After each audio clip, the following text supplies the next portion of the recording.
வணக்கம் மக்களே. புதினா டீ காய்க்கிறதுக்காக தண்ணி சூடாக்கும் புதினா போடுறோம் பாருங்கள். அதுக்கு கூட கொஞ்சோண்டு இஞ்சி அரிஞ்சு போடணும்.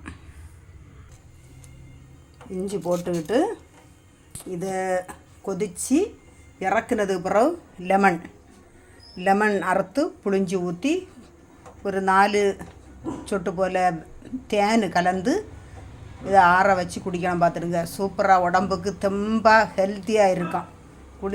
ரெடியானது பிறகு காட்டேன். எவ்வளோ அழகாக கொதிச்சு காயுது பாருங்க. புதினா கொதிக்கும்போது கமகமகமான்னு வாசம் பாருங்க. புதினா டீ ரெடி ஆகிடுச்சு. தேன் ஊற்றி அதை இனி தூக்கி இதில் ஊற்றணும். புதினா டீ ரெடி ஆகிடுச்சு. நாங்கள் குடிக்க போகிறோம்.